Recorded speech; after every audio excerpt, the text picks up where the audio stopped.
Hello everyone, I welcome you all for this session on decision tree algorithm in machine learning. Today we are going to demystify the inner workings of this algorithm in the context of solving both classification and regression problems. Not only that, but we are going to show you how it can be implemented using the scikit-learn framework in Python. But before we get started with that, I'd like to request you guys to enable both the subscribe button and bell icon so that you'll never miss any update coming from Intellipaat YouTube channel. First of all, we shall look into the agenda for this session. We'll begin this session on a friendly note by getting introduced to the term known as decision tree. After that, we'll cover the overview of important terms related to decision tree, and finally, we'll cover the hands-on implementation of decision tree algorithm. I hope I have made myself clear with the agenda. So without any further ado, let's dive into the first topic of our agenda, that is, what exactly is this decision tree all about? Basically, you guys can gauge what it really stands for from its nomenclature itself. It's something like a tree used to make some sort of decisions. Whether it is classification or regression, you can see that there is a degree of correlation between the data features we get. And by leveraging the same, we are able to build a pattern and predict the future outcomes. Decision tree algorithm is completely built around this fact itself. Decision trees create a tree-like structure by comprehending the relationship between features. It begins with different classes at the root node, and then it creates decision boundaries or branches to split the items into their respective classes at the final leaf nodes. Let me give you a sample example of how this algorithm looks like.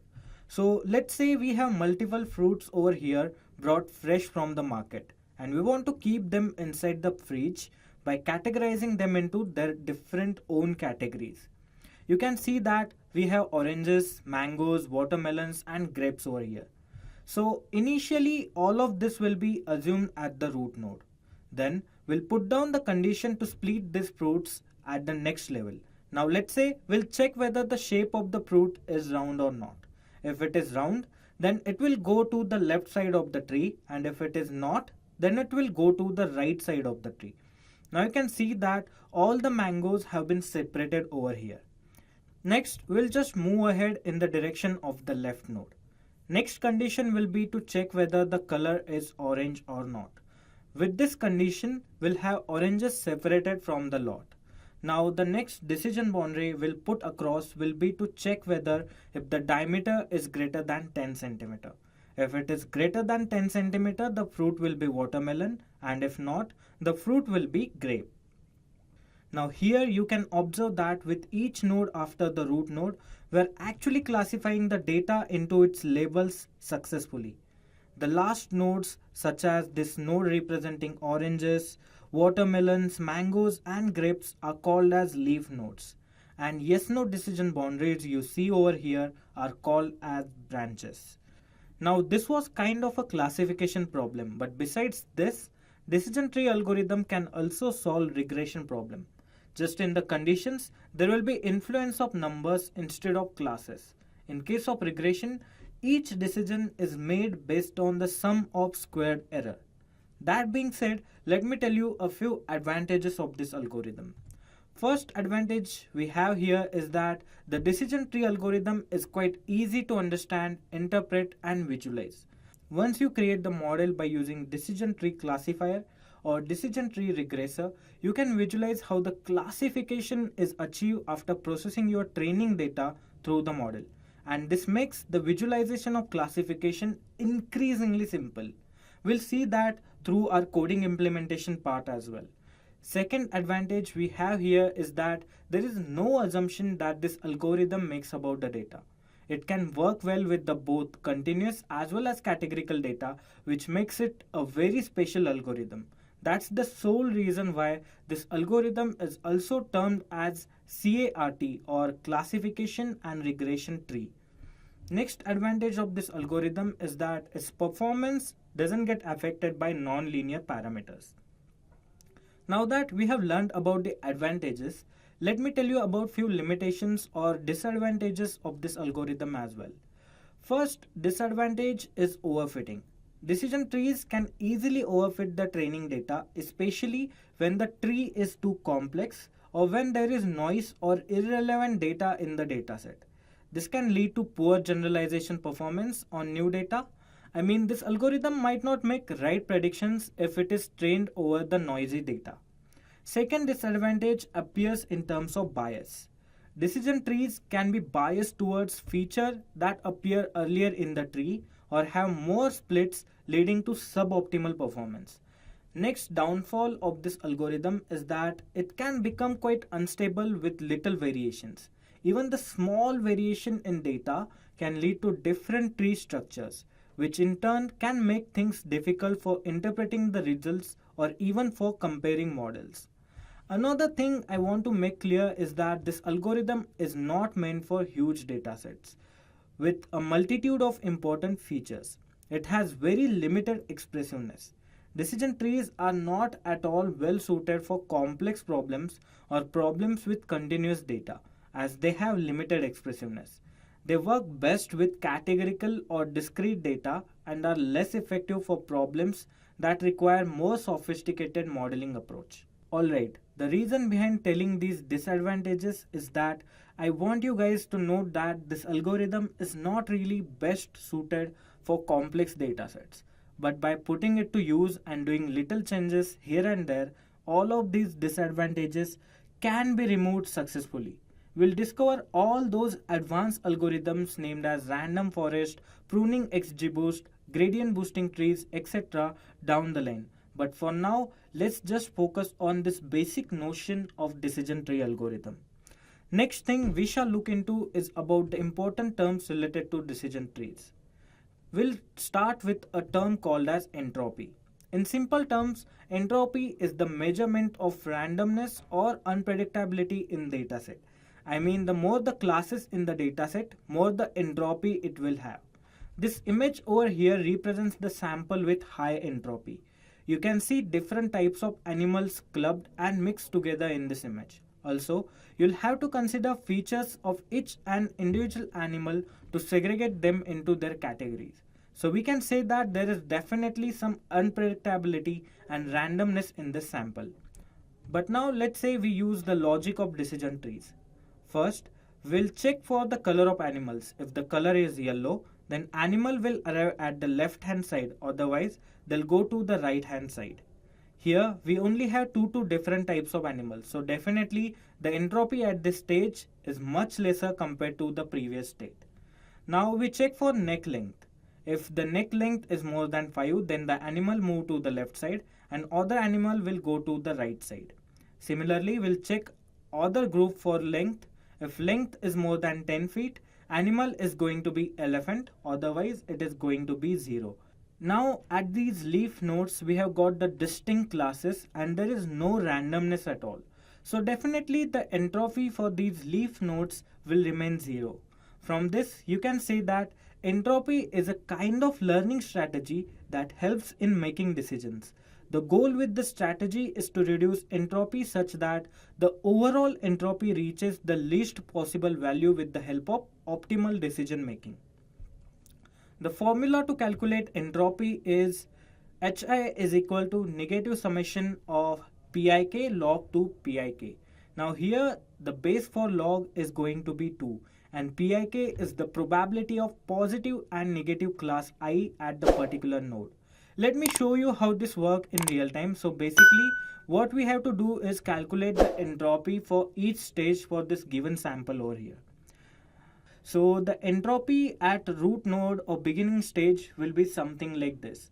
So in this sample at root node, we have 3 different giraffes, 2 tigers, 2 elephants and 1 monkey. So overall we have 8 animals, out of which 3 are giraffe. So 3 by 8 log base 2, 3 by 8 plus then we have 2 tigers. So 2 by 8 log base 2, 2 by 8 plus then we have 2 elephants. So 2 by 8 log base 2, 2 by 8 plus then we have 1 monkey. So 1 by 8 log base 2, 1 by 8.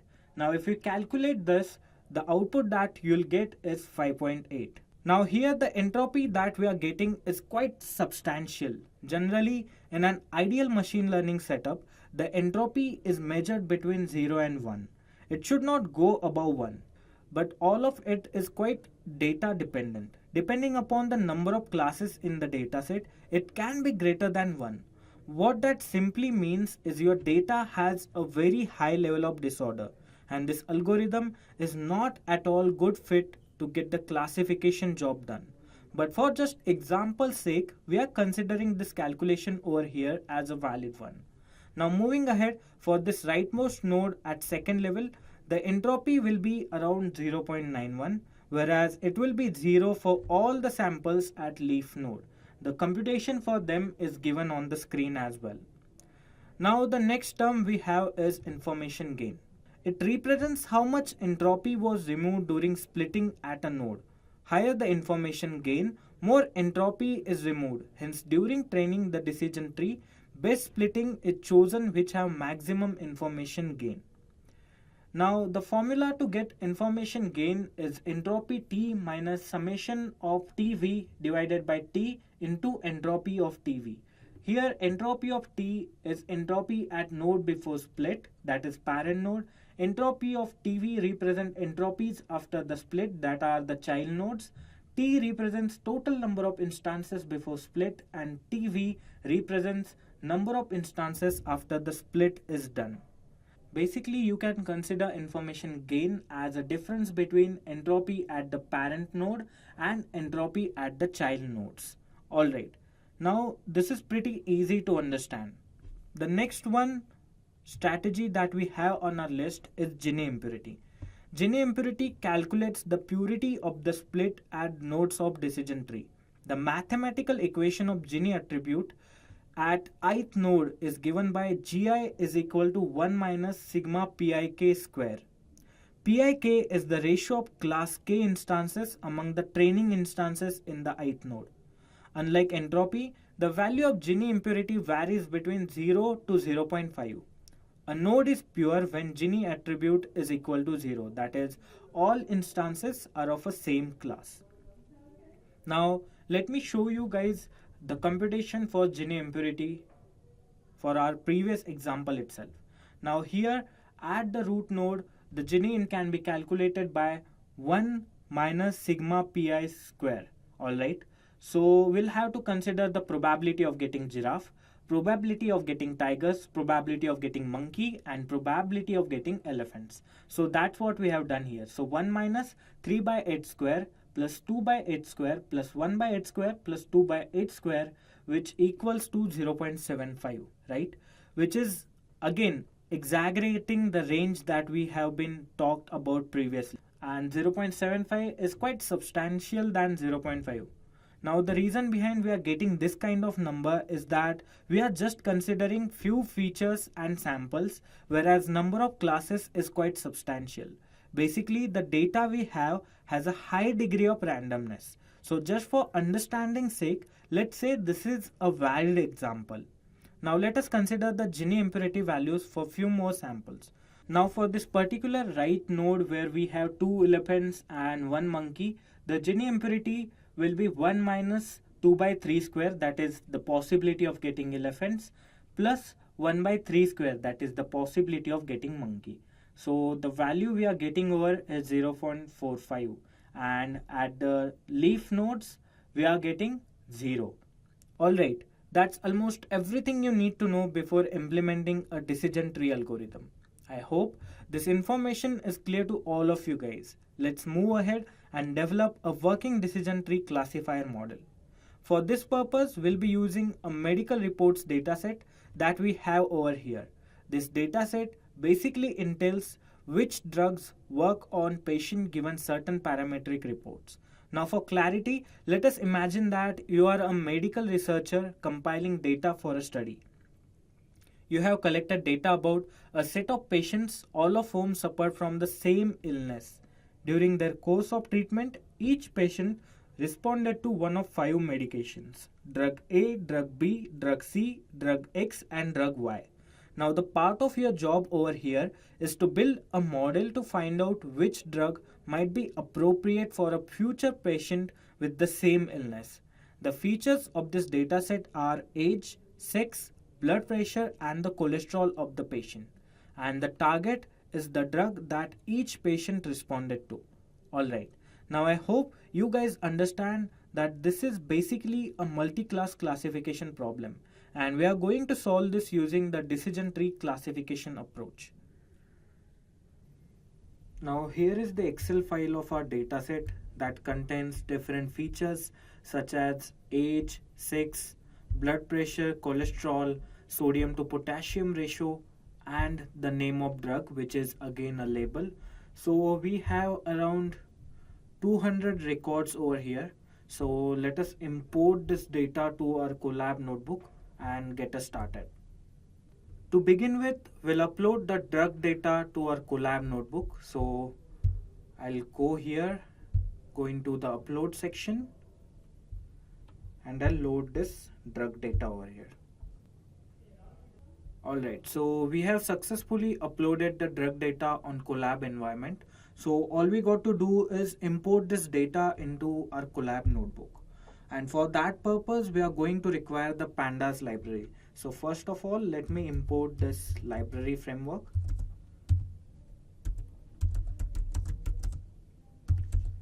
And then I'll store my data inside data frame named as df using the function pd.read_csv. And inside it, I'll pass the name of my data file, that is drug.csv.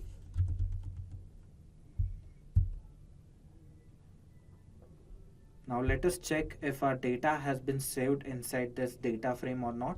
For that purpose, we'll simply type df and run the block, and it shall return our data set. Alright, so here we can see that our data has been successfully loaded into a Colab notebook. I mean, we can see that there are 200 rows and 6 columns in our data set, which is we already validated in our Excel sheet overview as well. Now moving forward, we are going to require multiple functionalities. So let us load all of those functionalities such as import numpy as np. We are going to require cborn for visualization purpose as well. So we'll load it here, import cborn as sns. We'll import matplotlib as well.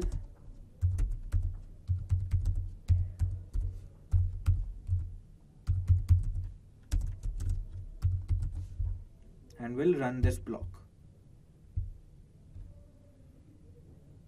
Okay, now it's time to move on to the next stage called as data preprocessing.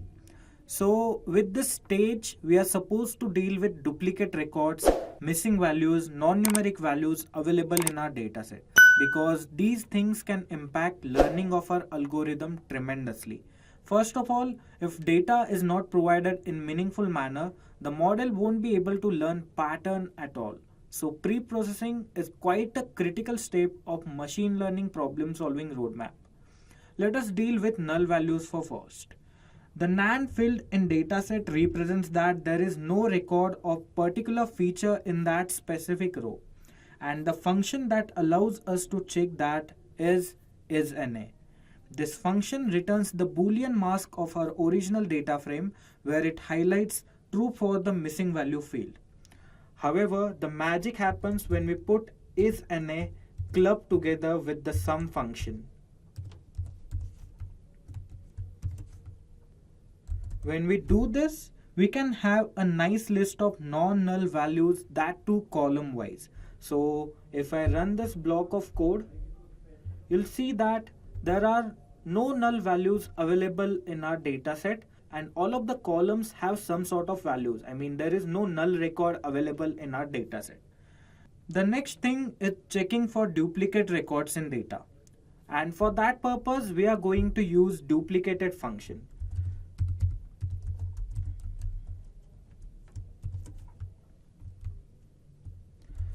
So this duplicated function basically returns a Boolean series of the same length as of our data frame, where each element is true if the corresponding row in data frame is duplicate of a previous row. Now let me show that over here. So if I pass df.duplicated, you can see that it is creating series object where you are getting all the false record. That means there are not really duplicate records available in our dataset. But to make it more understandable, if I put it inside the data frame object,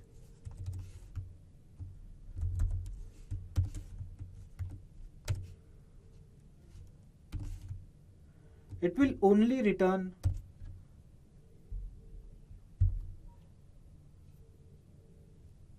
the record which is truly duplicated, and here you can see that there is no record shown on our screen or console.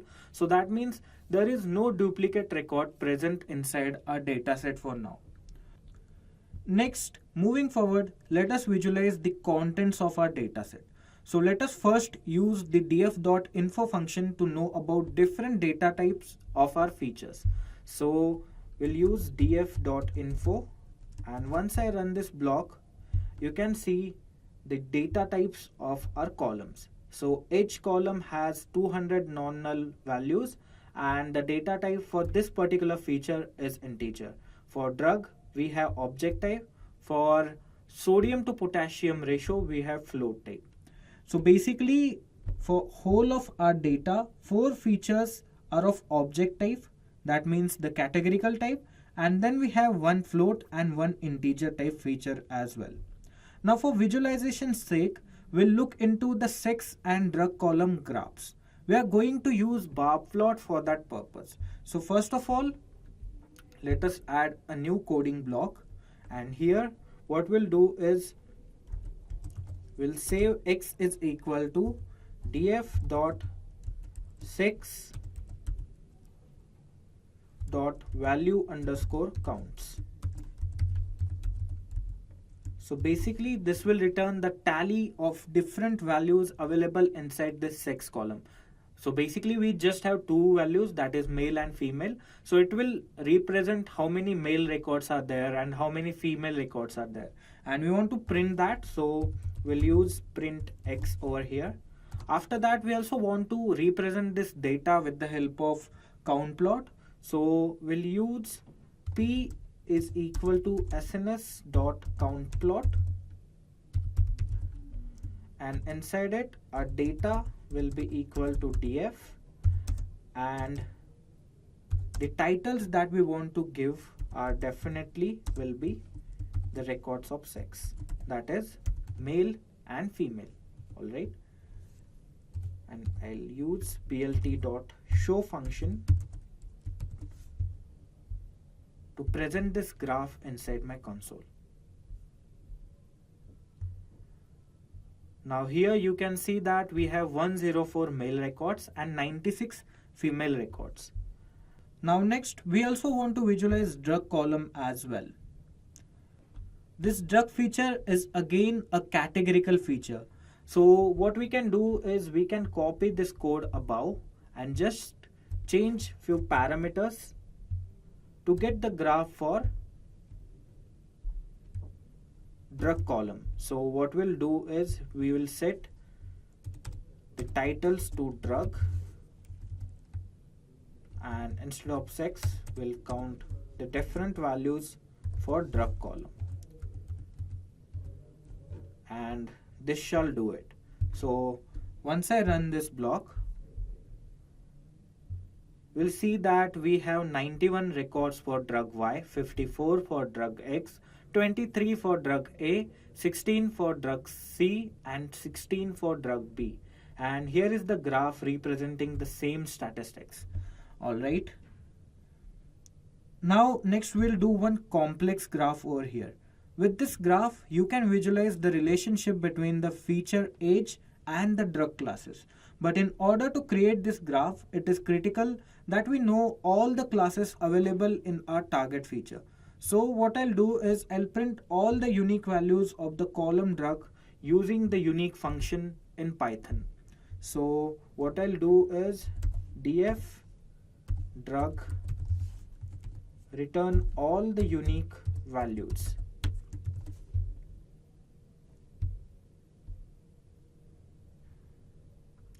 Okay, this should be capital.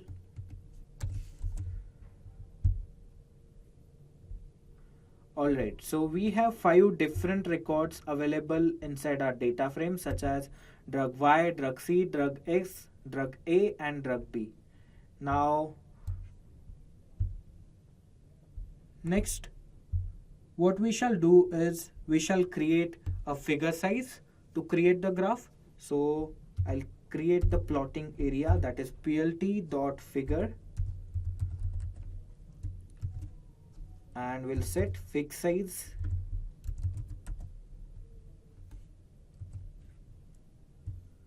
to 10 cross 10. For this complex visualization, we are going to use the function named as distplot available in Seaborn, and inside it we are going to pass nested conditions. So what we'll do is we'll use df and again df drug,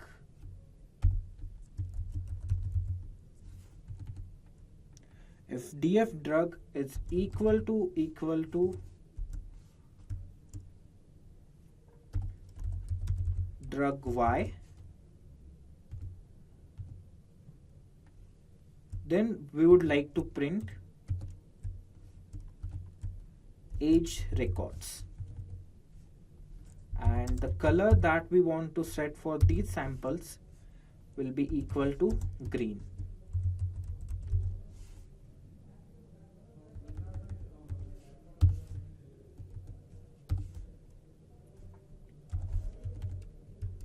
Now I'll copy this line and I'll paste it 5 times because we have 5 features or 5 different categories in our drug column. Alright, now I change this to drug X, and the color I'll set for this particular sample will be red.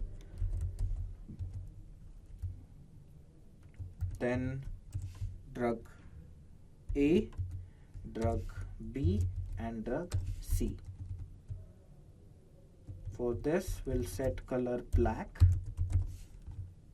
for this we'll set color orange, and for this we'll set color blue. And the title that we want to give to this graph will be age versus drug class,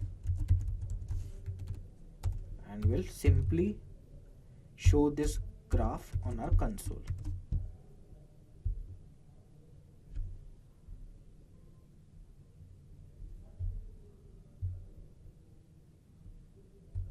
Now here you can see this complex visualization.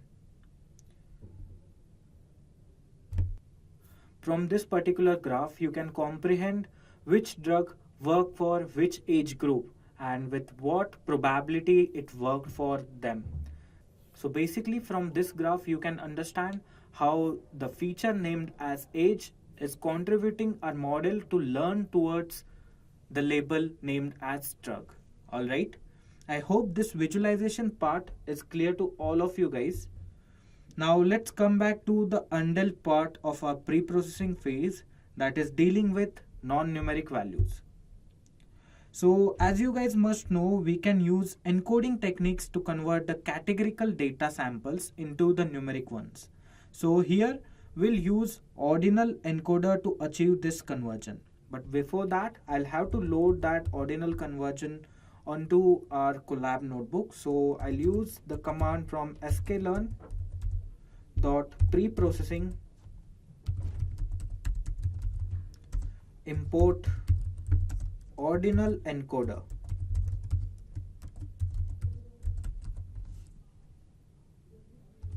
Now I'll create the instance of this ordinal encoder.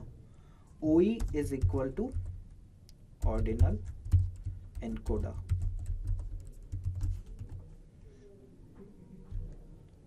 So basically guys, ordinal encoder is a data pre-processing technique in machine learning that is used to encode categorical variables into ordinal variables. It assigns a unique integer value to each category in the variable and transform it into numerical data.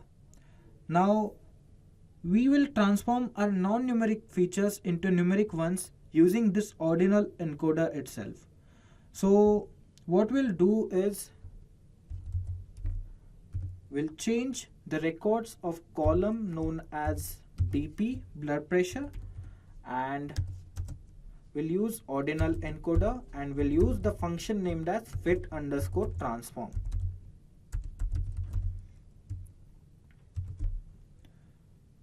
And to this function we'll pass 2D object of our BP column.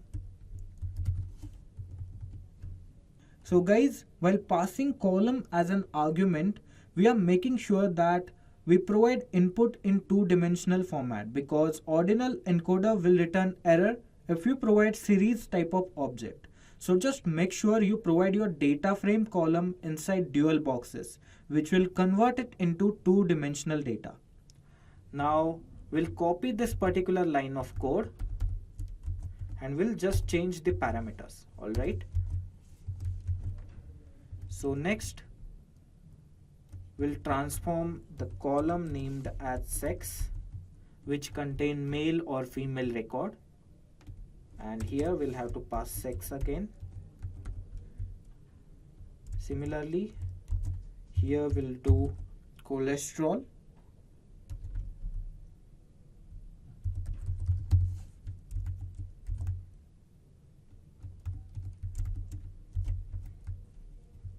and next we'll transform our label column, that is drug.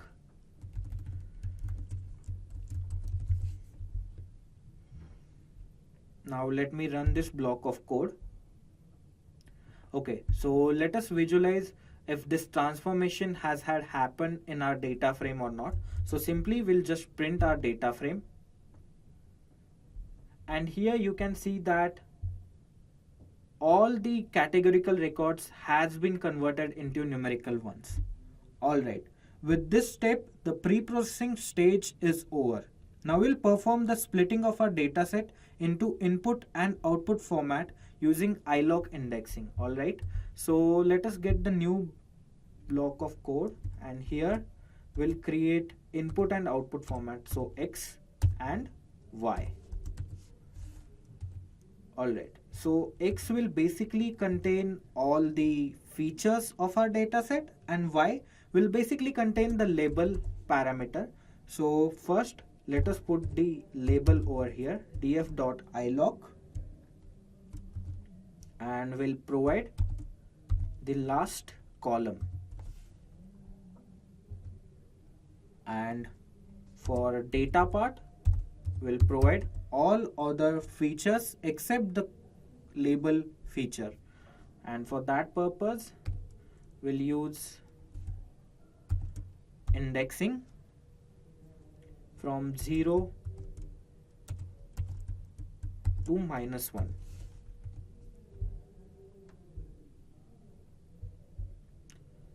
Now let me run this block of code, and here you can visualize the X and Y as well.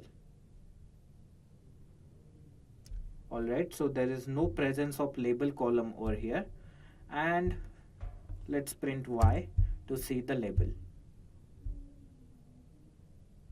Okay, so we have successfully converted our data into input and output format.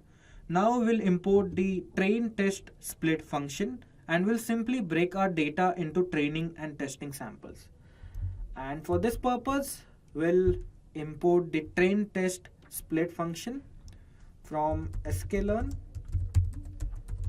dot model underscore selection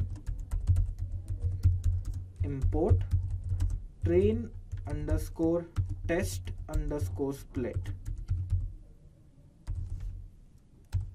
And now the training split x train comma testing split x test comma y underscore train comma y underscore test will be train underscore test underscore split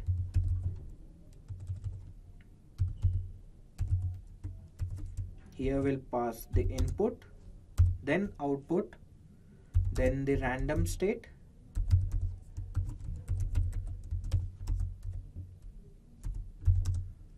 and we'll set test size as 20% of our data, so 0.2. Now let me run this block of code.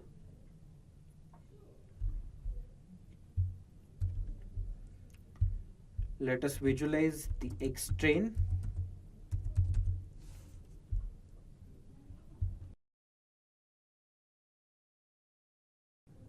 Here you can see that we don't have label in this sample, and if we check for X test, we'll just found the label.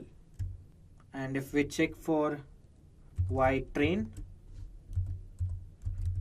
we'll get our label.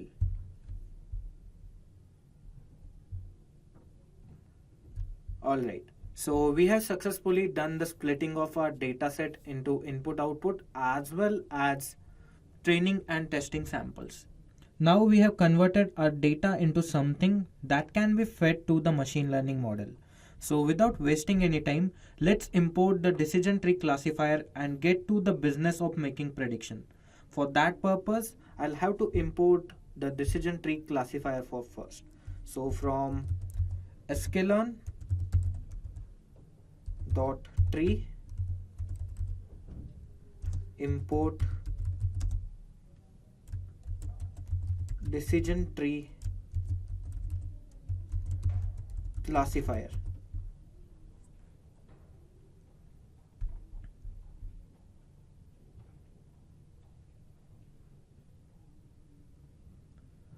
First of all, what we'll do is we'll use Gini impurity criteria. So let us name the classifier object that we are going to create in next line as classifier Gini.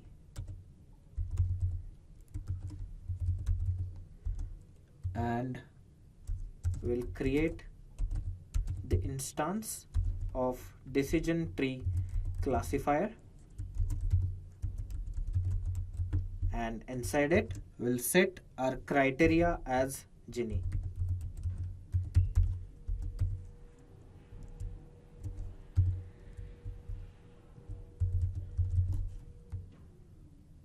Okay, there is one spelling mistake over here. Decision tree classifier. Okay, we'll set criteria at Gini and we'll set random state equal to 0.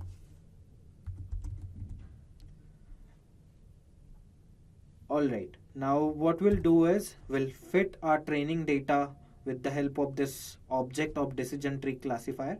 So CLF underscore Gini dot fit X underscore train comma Y underscore train. From this command, our model will pick up the pattern from our available training dataset. And next, what we'll do is we'll make the prediction and we'll store those prediction inside Y underscore pred underscore Gini named variable. And we'll use CLF underscore Gini dot predict function. And inside it we'll pass our testing sample, that is X underscore test. Now let us run this part of code. Alright.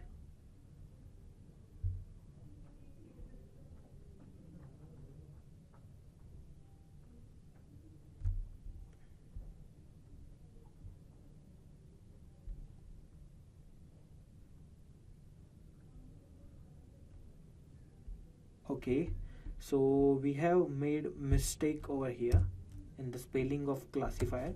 So I'll have to add I over here and I over here as well. Now let's run this block again. Alright. Now let us print the predicted results ypred underscore Gini. So these are the predictions made by our model. Alright. Now next thing we'll do is we'll check the accuracy of our model using accuracy underscore score function. So first of all, we'll have to load that functionality from sklearn dot metrics import accuracy underscore score, and we'll print this accuracy score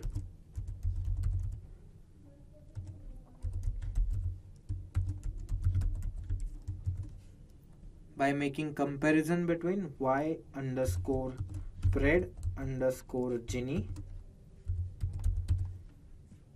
and y test.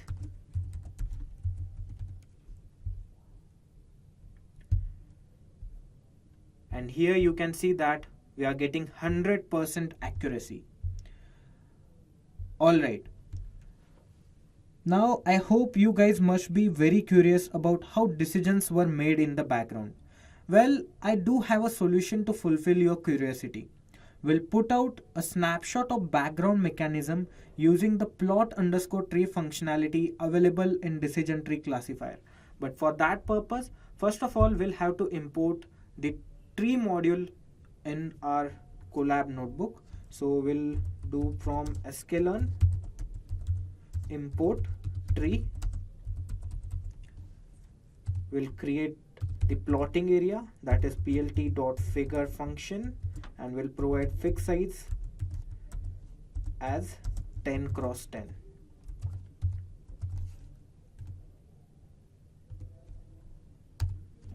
Now we'll use that function that we talked about, that is tree.plot underscore tree,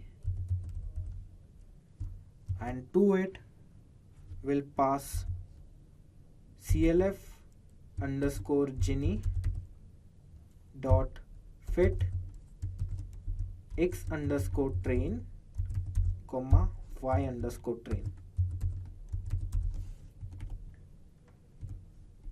and finally we'll add the command plt.show to represent the tree plotting.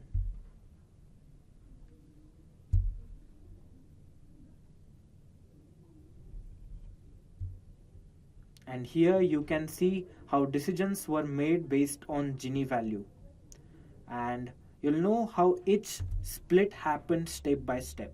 So this is the best advantage that decision tree offers.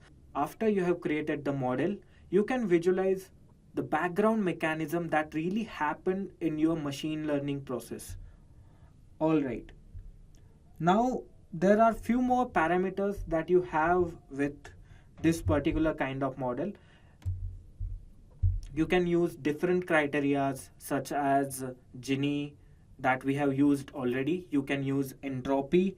You can use information gain as well. Let's try what happens with entropy. So for that purpose, let us create a new object clf underscore entropy equal to decision tree classifier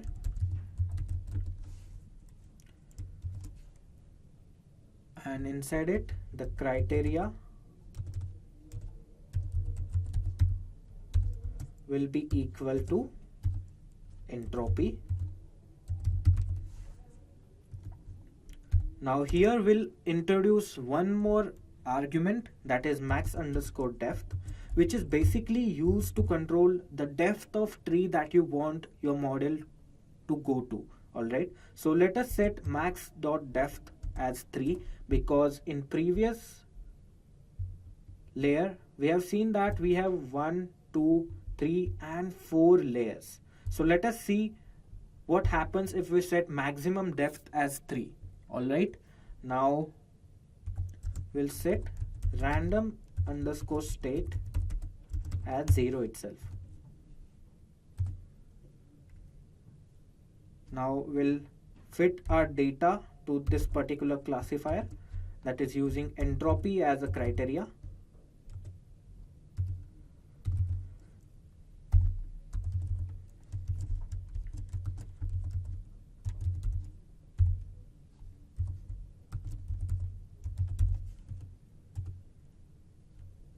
and we'll store the predicted results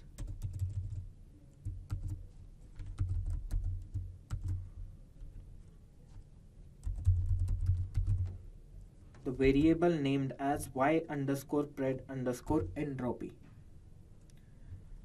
and clf dot underscore entropy dot predict x underscore test.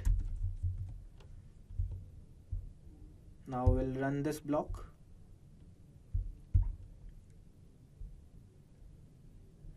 And we'll print the accuracy score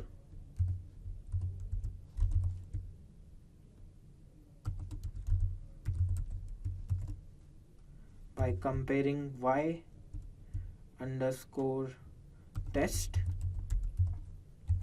and y underscore prediction made with the model that has used entropy as a criteria. Alright, now we'll copy this part of graph that we used previously and we'll print it over here. Now instead of clf underscore Gini, we'll use clf underscore entropy over here, and this will show us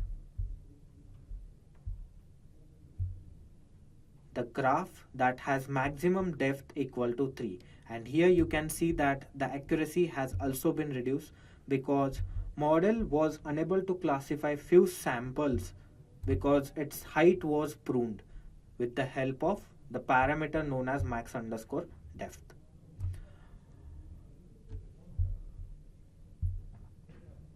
Alright, I hope now you guys understand the coding implementation of decision tree algorithm with this extensive session. That's all I have for you guys today.